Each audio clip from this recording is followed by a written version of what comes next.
Hey, welcome to our class of Tuesday Night Beer School with me, Chad of Chad's Beer Reviews, and Mateo, the beer reviewer on Instagram. What's going on, man? BJCP certified now. Style 9A Doppelbock. Overall impression, a strong, rich, and very malty German lager that can have both pale and dark variants. The darker versions have more richly developed, deeper malt flavors, while the paler versions have slightly more hops and dryness. And it's funny, it said Doppelbock means double Bach, and then but they don't tell you what Bach means, which actually it's ram, not goat. I don't know how goat got Yeah, associated with Bach. so you see the art, Yeah, everything's a ram. Shiner box, a ram. yeah. You know what? So you just passed your BJCP, so you should know these terms. You know what Maillard products means? Yeah, is that like super rich, like molasses? No, it's when you toast anything, like the change in the flavor between bread and toasted bread. That's the Maillard product. Oh, okay. So yeah, like when you toast malt, it brings out more Maillard product.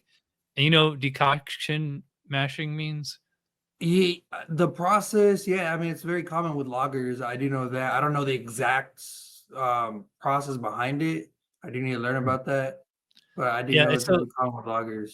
so it's like, you know how like you so like they mash it for a certain amount of time and then they drain it and boil it, cool it down, and then put that back on top of the grains and then do it again. And like so like if you do that twice, it's double decoction, triple Okay, yeah. decoction. Yeah. So that's I don't know. And there's a lot of controversy whether decoction actually does anything, but a lot of brewers still use it, especially the Germans. Anyway, so they make a point of saying uh, most versions are dark colored. Pale versions will not have the same richness, which they just said in the overall impression. Most traditional examples are in the lower end of the ranges cited. History. It was just called liquid bread by the monks in the 19th. It came out in the 1700s is when they first started making it. And then breweries adopted beer names ending in "-ator" after a 19th century court ruling that no one but Paulaner was allowed to use the name Salvator, which is one of the beers we have tonight, actually. Traditionally dark brown in color, pale examples are more recent. All right, so our character ingredients: Pilsner malt, Vienna, Munich malts, occasional dark malt for color, traditional German hops, so it's gonna be like your noble hops, clean German lager yeast, decoction mashing is traditional. Stronger style comparison: stronger, richer, more full-bodied version of either Dunkelsbock or Hellesbock. Pale versions will show higher attenuation, less dark fruity character. Then yeah, that's pretty obvious. So anyway, we have two of the beers on the list. Wait, do we? Yeah, Yeah. Paulaner and Okay. Actually, yeah, we have two of them. Yeah. nice. Hang on, I can't. I need a producer. I got to do this all by myself. All right, so we're doing Weihenstephaner Korbinian versus Paulaner Salvator. It's funny. Weihenstephaner is like the only one that doesn't have the 𝗕𝗘𝗘𝗥 naming scheme. Oh Because yeah. like we were saying off camera, 𝗕𝗘𝗟𝗓 Celebrator. I know there's a Maximator from Augustiner, I think it is. What's the Spaten? I forget the one for Spaten. Optimator. That's it. Yeah. Even Yeah. Trogs Troganator. Oh yeah, yeah. I've That's had an that a American. long time ago, and it's a great one. Yeah. We can't get Trogs in Florida. All right. So let's dive right into the aroma. So which one do you want to start with? Start with I guess let's go with the darker one. Weihenstephaner? All right. By the way, both of our beers have been sitting out for a while, so they should have plenty of aroma and flavor. Oh yeah. All right. So like right off the rip, I get like a fruity note on this, like especially for a lager. You don't really associate lagers with fruity character, but I get like this tastes like strawberry leather. Like you ever like go to Trader Joe's and they have these little fruit leather bars and it's just oh dried yeah. fruit and the fruitiness is exactly what that is to me. I was gonna It's that say, strawberry fruit leather. yeah, to me it's kind of like cherry and raisin. I'm getting raisin too, some black cherry as well, but yeah, Yeah. that that dried strawberry is there. Yeah, it just smells like sweet malt. Like you ever smelled liquid malt extract? Yeah. Oh It's yeah. kind of similar to that. But yeah, Some to me it's toastiness from that. are you picking up on the alcohol at all?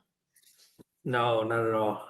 No, this one's fairly strong. It's 7.4. But yeah, I would say this one is fruity. This is very bready. It's almost like a raisin bread, but without the cinnamon. Yeah. Or like if you could make raisin / cherry bread, you know? Oh, that sounds delicious. I almost get like a little bit of chocolate too. There's a faint hint of chocolate at the end. Yeah. Do you get any hops? No, I don't get any hops in this. This Yeah, I is don't all either. this fruity sweetness and various levels of maltiness, Mhm. various layers. All right, let's move on to the Salvator. Which is significantly lighter. Yeah, I agree. And I actually do pick up a little bit of alcohol in this one. It has yeah, like Yeah. if the Korbinian is like dark fruits and like really bready. This one is like more malty, like maybe like slightly toasty or like slightly caramel. Yeah, I get toast caramel. There's a little bit of fruitiness, nowhere near the level of the Korbinian. Yeah, But I agree. I am getting like a black cherry and Mm, a little bit of raisin on that. But like I said, it's nowhere near the levels of that one. I'm like just off the nose, like the sweetness. The Korbinian's much sweeter Oh smelling, yeah. and or like maybe richer is the proper word, but yeah, this it's funny because the Salvator it kind of like walks the line between like a pale Bock and a dark Bock, you know? Like Yeah. it's like an amber color. We'll come back to the color in a minute, but yeah, I think we got it down. So let's check the specs on aroma. Very strong maltiness, possibly with light caramel notes and up to moderate alcohol aroma. Okay, so I did get light caramel on the Paulaner. Virtually no hop aroma. Yep. Dark versions have significant rich Maillard products, deeply toasted malt, and possibly a slight chocolate-like aroma that should never be roasted or burnt. So we're like just checking all the boxes here, you know. Moderately low dark fruit like plums, dark grapes, or fruit leather. That's funny. Yeah, you said fruit leather. Is Strawberry allowed. fruit. Pale versions have a rich and strong, often toasty malt presence, possibly a light floral, spicy, or herbal hop accent. I mean, I got like maybe like the faintest little bit of like floral or earthy hops. But to me, so for the Korbinian on a scale of 1 to 12, I don't know. To me, this is almost like a perfect 12. What do you I think? would agree. I think it checked everything. All right. So you're going to give it a 12? Yeah, I'd give that a 12. Okay. The Paulaner is right there too. It's just a little less. So I'm going to give that a 10. I would say like a 9. It's still 9. great, but it's nowhere near the depth and the strength of the Korbinian. Yeah, I agree. All right. So appearance, not sure this is picking up on camera. The Korbinian is like definitely much darker. It looks black on camera, but It does, yeah, but yeah, once the light hits, it's definitely a really dark brown. yeah, it's a deep brown. And like the Salvator is, I don't know, it's like a deep copper reddish. I'm not sure what color you would call that. Yeah, dark copper, deep copper. Which one is clearer? To me, the Korbinian is like clearer. Like I don't know if it's a filter or an age thing. Yeah, the Salvatore has a very slight haze to it Yeah, I get that too. Yeah. online, but from what I can see through this, it has a beautiful ruby tint. But I mean, I can see light like straight through that. This is despite how dark it is very clear. Yeah. Well, maybe it's the glasses because neither of mine really kept ahead. I get like a tiny little bit on the Korbinian. The Salvatore looks like Dayquil. Yeah. But you have a little bit of foam on yours, though. Yeah, these are. I mean, these are both pilsners. One's just stemmed, and I thought I Mm. had two of these. I wanted to have the same glass to keep it the same. To keep everything as constant as possible. But I Mhm. don't know what happened to it. So I just got this is my beard stop stem I just pilsner. poured a little more, and you can see there's a little bit of foam, but it's not a lot. Anyway, let's check the specs on appearance.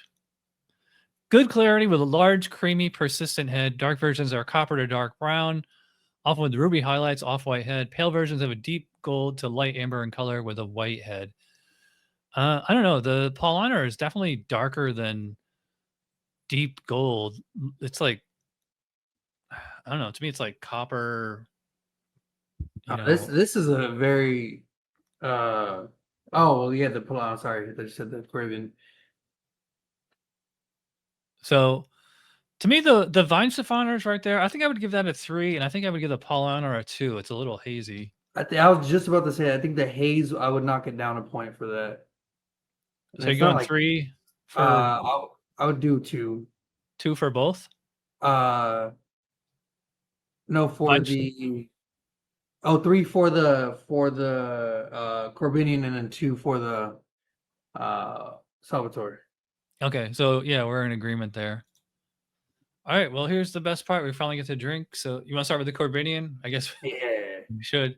Cheers. Cheers, or Prost, as they say in Prost. Germany. Prost.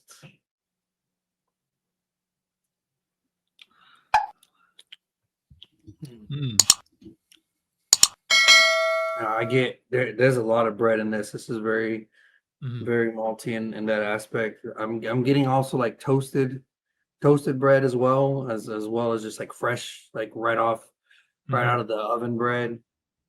Yeah, it's like pumpernickel bread or like the crust on a whole wheat bread, Yeah.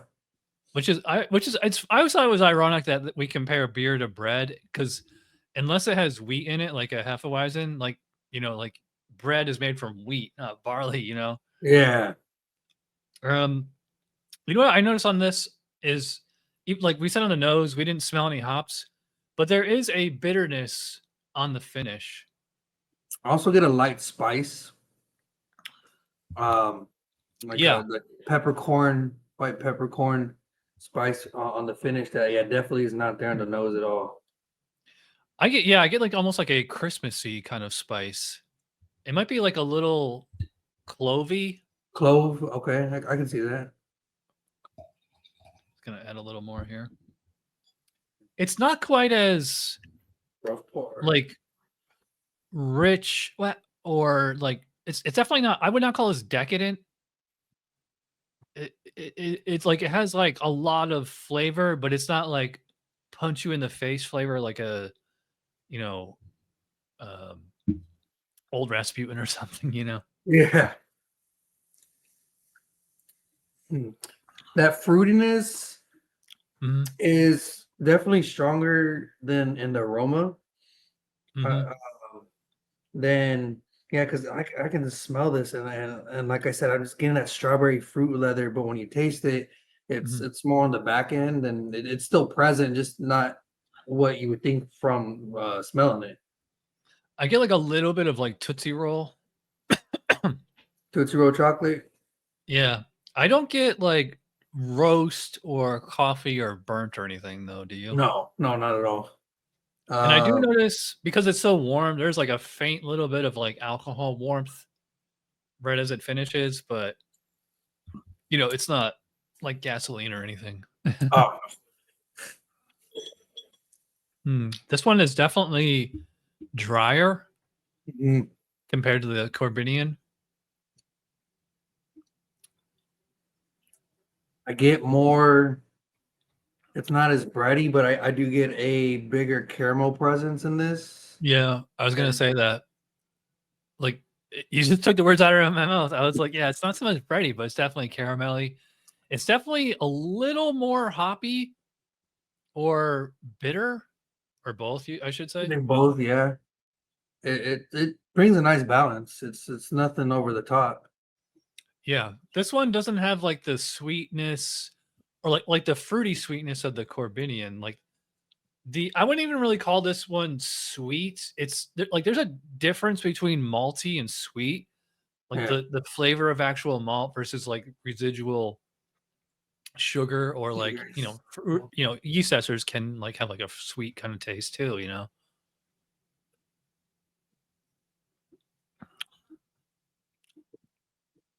It does have that classic, like German beer when it's warmed up kind of thing. I definitely get like I noticed the alcohol on this one a little bit more. Like the Salvator was 7.9 and the Korbinian is 7.4. So I mean it's not a huge difference, but I mean it's funny, even with beer, like half a percent of ABV can make a difference. Like in this, I didn't pick up any alcohol on this one, like you were picking up, but I'm definitely getting a excuse me, a very low amount with this one Yeah. on the back end. Yeah, it's subtle. It's not distracting or anything. No, not at all. I would say the Salvator, it just is a little bit more of like a simpler palate. It's just like it's not as complex as the Korbinian. Oh yeah. I feel like if you were to introduce a Doppelbock to someone who's never had it, you would probably go with this one first. Yeah. Maybe diving deep into this might be a little bit too much shock, especially if all they drink are like light lagers. Yeah. All right, well, let's check the specs for flavor. Very rich and malty. Hop bitterness varies from moderate to moderately low, but always allows malt to dominate the flavor. Yeah, I agree. Faint hop flavor optional. Yeah, that's true for these. Most examples are fairly malty sweet on the palate, but should have an impression of attenuation in the finish. You know, attenuation means like the dryness. Yeah, like attenuation is like it's basically how much of the sugar the yeast ate up. So it's like if the yeast like eats up like all the sugar, like it's highly attenuated, and it's usually like dry. Like low attenuated would be like a malty, um, sugary, sweet thing. But yeah, let's see. Most examples are fairly malty sweet on the palate, but should have an impression of. I would agree. It had an impression of attenuation. In fact, I would say these are both pretty well attenuated. Neither of them are like cloying sweet. No. You know, the impression of sweetness comes from low hopping, not from incomplete fermentation. From clean fermentation, yeah, I agree. Did you get butter or green apple or anything on either of these? Not at all. Yeah, I mean you shouldn't. It's the pro German brewers. Dark versions have malt and esters similar to the aroma. Pale versions have a strong bready and toasty malt flavor, a light floral, spicy or herbal hop flavor, and a drier finish. Well, I mean, both of these are there. Like exactly what those specs said. They're both right there. But again, like to me, the Weihenstephaner just has like more complexity, a little bit more. To me, it's just like I like the taste of it better. It has like more, for lack of a better word, like life. It's more vibrant. Yeah, it's funny when you do a score sheet at the end and like you do a slider. I don't know if you've ever done the online judging, but like it'll be like on one end lifeless, and they're oh yeah, actually yeah. There we go. Yeah, I recently did judging like 4 weeks ago, maybe first time. Anyway, so for the Weihenstephaner, I'm gonna go pretty high in this one. It's not perfect. I'm gonna give this an 18. The only reason I want to give it more is because like it does seem like a little mild or a little stale. I can't really tell how old this bottle is. I think it's from August of last year. It says 314, so I don't know if that means that was bottled March 20 or I don't know. Mine says 03/31/26. Can you see this? 0314. Wait, let me oh yeah, 8:30. Okay, never mind. Yeah, I have no. Maybe it's maybe the first three digits. The first three digits might be the Julian date, and then the last digit would be like 2024. Oh, that makes sense. Yeah. Yeah, I'm not entirely sure, but anyway, let's get back to the the score sheet. All right, so what are you giving the Weihenstephaner? Scale of 1 to It's 20. 18. 18. That's yeah. All right, so for the Paulaner, it's there, but it's a little simple. It's not quite as like. I mean, it does as far as the style guidelines go. It's right there, but it's just I don't know. I feel like anything over 17 would be like super generous. So I'm gonna go 16. I would say 15. It's good. 15. It does check off the boxes, but I feel like it can be a little bit more intense with its flavor. Yeah. I'm gonna add a little bit more beer to my glass here. So we just had to talk about body and mouthfeel and texture. So we're back to the Korbinian.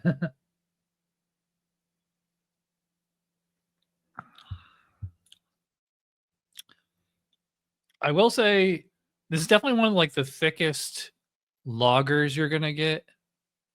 Orange cat. What's his name? Isn't he? This is Lily. Oh, okay. Girl orange cat. Those are pretty rare. Oh yeah, I heard that, but she still has that orange cat behavior.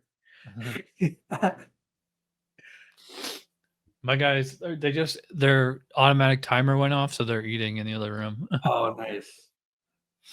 All right, so let's get to a mouthfeel. We'll talk about the Korbinian first.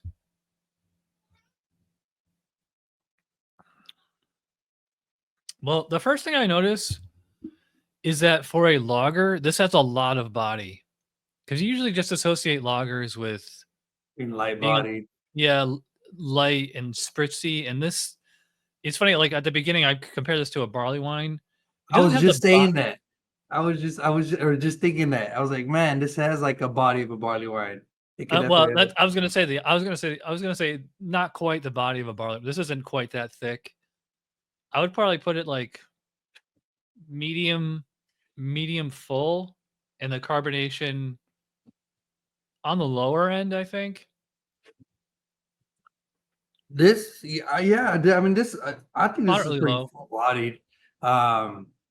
Is it quite like a barley wine? No, because that's also Yeah, like it's massive not sticky, alcohol. Yeah, but I would say this is pretty. Yeah, like medium high. What would you describe the aftertaste? I would say it's like malty, and it's like it's definitely more malty than bitter, but there is kind of like a slight kind of bitterness With lingering. a slight like hop, bitter hop finish. Mm-hmm. It's not like super spicy like a German Pils. No, nowhere close. No.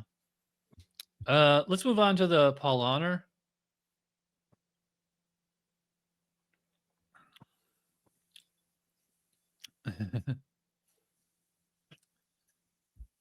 Does a Paulaner seem even bigger bodied to you?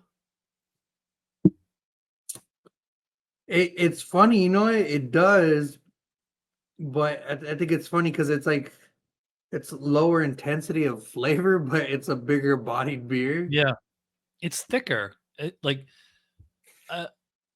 just looking at the color and like how hazy it is. I mean, it's not like it's a New England IPA or anything, but like I can just like tell by looking at this beer like that it's like thick. Like I said, it looks like NyQuil or DayQuil. But yeah, I would put this one. This one is like almost like the barley wine, but with like the it just like it doesn't have like the residual intensity and sugary cloyingness of a barley wine. So I mean, I don't know. I would say this one's like at least medium full, bordering on full, and the carbonation is like even lower than the Korbinian. Yeah, this is very low carb. I would say this is full body. Yeah, I agree. They're both really easily drinkable. Like you ever had like some 10, 12, 15% ABV beers where it's like you can only take like half a sip at a time because they're just so intense? Like these aren't that. Yeah, these are, in the 7.4, 7.9. These are like, American IPA strength. But I would say like these are much easier to drink than most IPAs. Oh yeah. let's get back to the specs. So for mouthfeel, medium full of full body. All right, so they both meet that. Moderate to moderately low carbonation. Very smooth without harshness or astringency. I agree. Light alcohol warmth may be noted, but it should never burn. Yeah. So neither of these are harsh, but yeah. Let me see. Yeah, the Korbinian. I don't know. It's like right there. I guess I don't know. I can't think of any reason not to give it a 5. Can you? No, this is great. It's right. You gonna give it a Right 5? level carb. Yeah. The Paulaner, I'm gonna drop it a little because it's like this one's It's too low of carbs. yeah, it's missing a little CO2, but I'm gonna give that a 4. I would say the same. Yeah, for 4? that exact reason. All right. So overall, the Weihenstephaner is really. I mean, I could go 9 or 10 on this one. I think I'm gonna go. I think I'm gonna go perfect 10. Perfect 10. Yeah. I would say 9.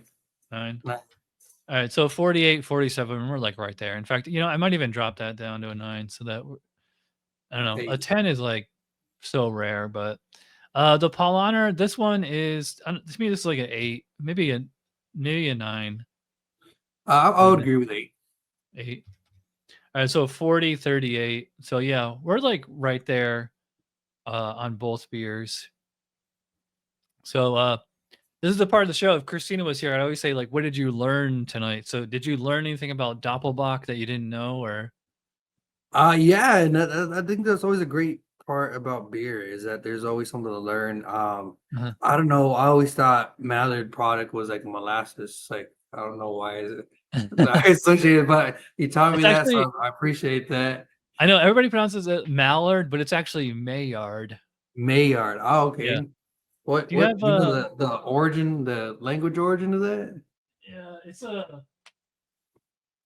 it's named after the guy who discovered it. You gotta get this book. They explain it in this book.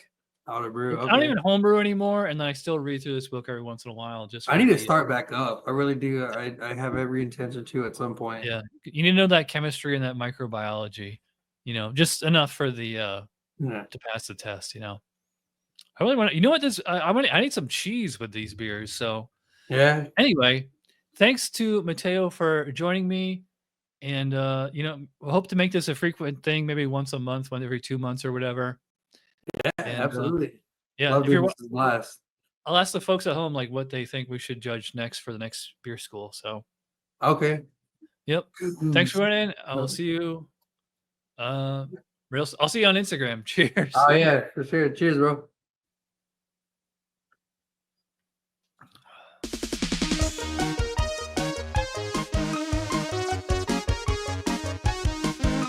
Somebody brewed it. Chad just reviewed it. Thanks for watching Chad's beer review. Trust me, the next episode will be a lot better.